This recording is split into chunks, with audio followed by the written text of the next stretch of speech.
Are you thinking about moving to Arizona? Well, in today's video, I wanted to update you on a recent settlement by the National Association of REALTORS that will potentially change the way buying and selling a home here in Arizona and frankly anywhere in the United States is done.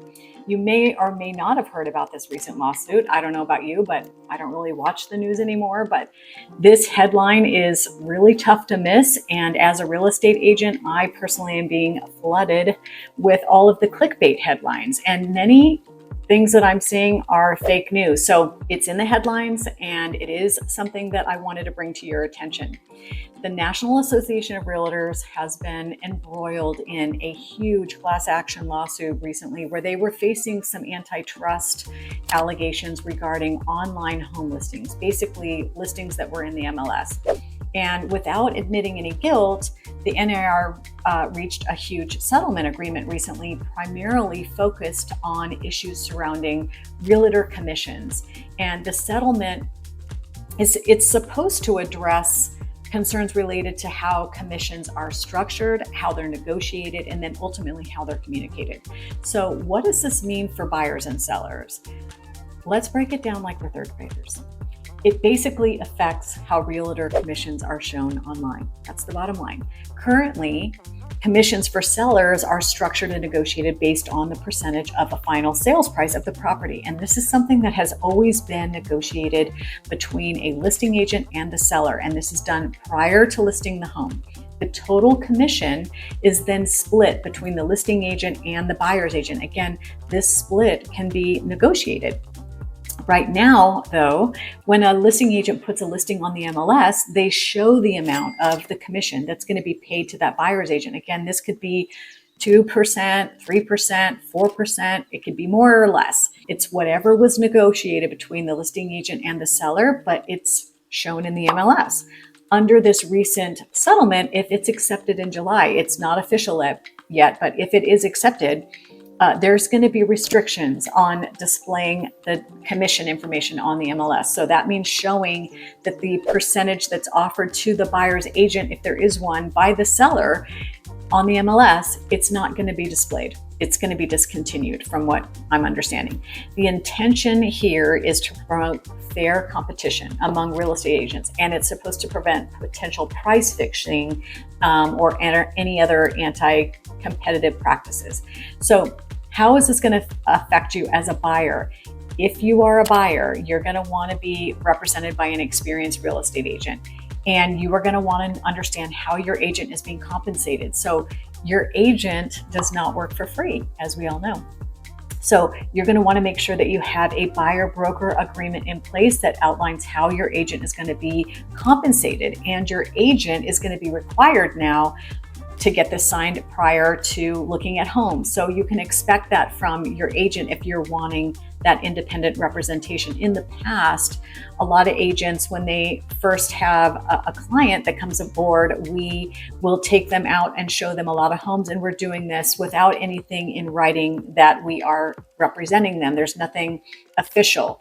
So going forward, that's going to be something that you can expect to have to sign prior to going out and looking at homes.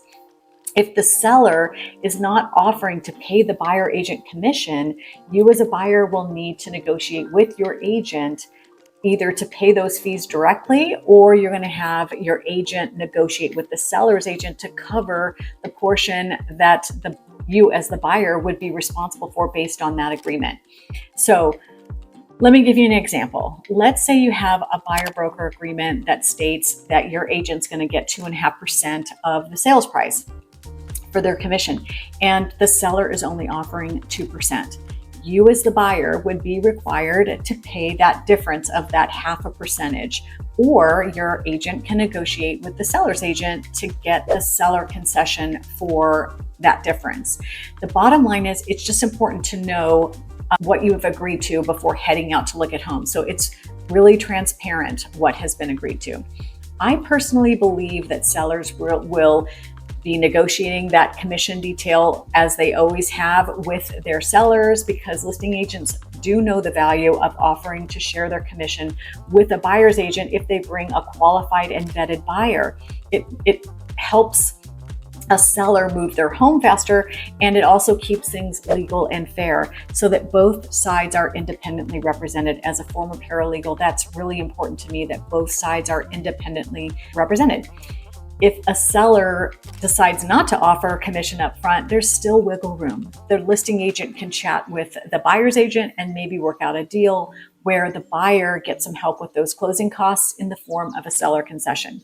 So there you have it. The NAR settlement is shaking things up, of course, in the real estate world, but don't let that keep you from finding your dream home here in Arizona or anywhere else in the US. Whether you are a buyer or a seller, just stay informed about these changes and work closely with your agent to navigate it. Whether you see it as bureaucratic meddling or a step towards fairness, staying informed and being proactive will be your best bet. So I appreciate you joining me today. I know this is kind of boring material. We're not seeing any pretty homes today, but I did want you to be kept up to date on what's going on here in Arizona. My name is Michelle Seymour, and I am an Arizona real estate agent that covers the area west of Phoenix, also known as the West Valley. And I get phone calls every day from people just like you thinking about making the move here to Arizona. So if that's you and you're thinking about moving in the next day, week, or even month from now, please reach out. You can send me an email, send me a text, give me a phone call, and I would be more than happy to help. Also, if this is your first time to my channel, please be sure to subscribe and hit the bell for notifications so that you can be the first to learn about anything new that's happening here in Arizona. Until next time, thanks for joining me today.